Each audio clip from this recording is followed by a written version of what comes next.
हाय, good morning. आता सगळ्यांची दिवाळी संपली, पण माझी अजून बाकी आहे बरं.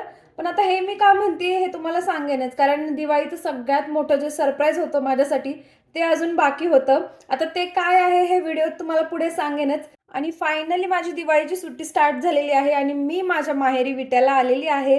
सो इथून पुढचे जे व्लॉग्स येतील एक आठवड्याभराचे, ते तुम्हाला माझ्या माहेरचे बघायला मिळणार आहेत. आणि आता माहेरी आली म्हटल्यानंतर आराम, आराम आणि फक्त आरामच चालणार आहे. तर चला तुमच्यासोबत शेअर करते की ते काय गिफ्ट होतं माझ्यासाठी ते.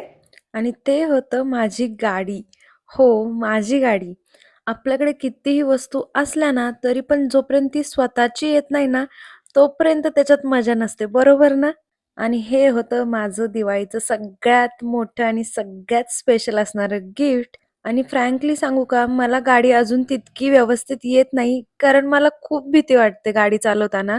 पण आता ती मी भीती ओव्हरकम करणार आहे आणि व्यवस्थित अशी गाडी शिकणार आहे. कारण आता काय माझीच गाडी आली.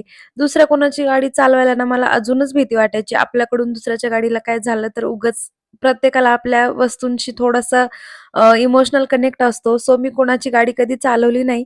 पण आता माझी आली आहे, सो मी ती चालवणार, शिकणार आणि तुमच्याशी शेअर करेनच, की मी किती दिवसात गाडी शिकते ते.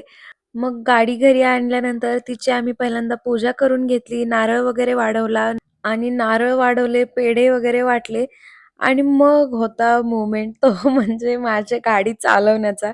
आता इथं तुम्ही माझ्या चेहऱ्यावरती बघूच शकता मी किती घाबरली आहे ते. तरी पण मी लवकरच गाडी शिकण्याचा प्रयत्न करणार आहे, किंबहुना शिकणारच आहे. सो बी पॉझिटिव्ह. बघू आता किती दिवसात शिकतेय ते. तर तुम्हाला माझं गिफ्ट कसं वाटलं मला नक्की कमेंट करून सांगा. चला भेटू नेक्स्ट व्लॉगमध्ये. बाय.